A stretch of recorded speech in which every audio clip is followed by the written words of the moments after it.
Eka Rizky Mewita SPG MSI selaku dosen pengampu, dan selamat sore teman-teman sekalian. Sebelum itu kami akan memperkenalkan diri kami terlebih dahulu, dibagi menjadi 4 bagian. Yang pertama ada pendahuluan, yang kedua pembahasan, isi kesimpulan, dan keempat penutup. Latar belakang. Bahasa merupakan unsur yang sangat vital. Keputusan Kongres Bahasa Indonesia 2 tahun 1954 di Medan antara lain menyatakan bahwa bahasa Indonesia berasal dari bahasa Melayu. Secara luas, bahasa Indonesia merujuk pada bahasa yang digunakan oleh Indonesia baku dan tidak baku. Yang kedua adalah meremehkan definisi. Yang ketiga, minimnya penguasaan struktur. Kaidah bahasa Indonesia. Padahal bahasa Indonesia sendiri sudah dijunjung tinggi oleh para pemuda 80. Bagaimana sih bahasa Indonesia bisa jadi bahasa nomor 1? Kalau kita misalkan, jadi kita kesimpulannya bahasa Indonesia itu ialah bahasa yang dipakai oleh penduduk Indonesia untuk berkomunikasi, beraktivitas dalam kehidupan sehari-hari. Teman atau dari kelompok lain yang ingin bertanyakan, silakan.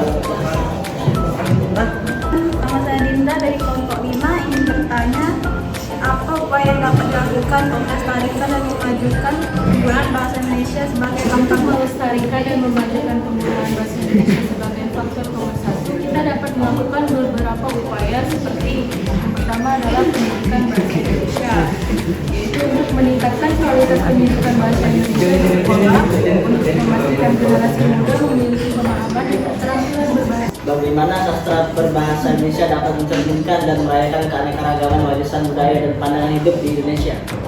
Sastra berbahasa Indonesia memiliki peran penting dalam mencerminkan dan kaya akan keanekaragaman warisan budaya serta pandangan hidup di Indonesia.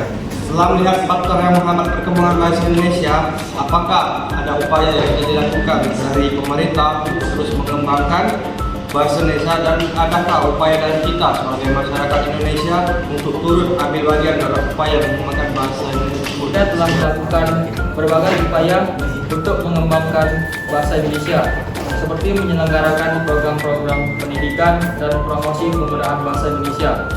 Sebagai masyarakat, kita juga dapat turut serta dengan aktif memelihara dan menggunakan bahasa Indonesia secara baik dan benar. Itu meremehkan definisi. Nah, meremehkan definisi seperti apa sehingga termasuk faktor penghambat perkembangan bahasa Indonesia? Itu beranggapan bahwa apa sih yang perlu dipersatukan? Kan kita sudah bersatu. Seperti itu kurang lebih hal meremehkan ini. Baik, terima kasih kepada Ibu Eka, terima kasih kepada teman-teman yang telah mengapresiasikan kali ini. Kami akhiri. Wassalamualaikum warahmatullahi wabarakatuh. Waalaikumsalam.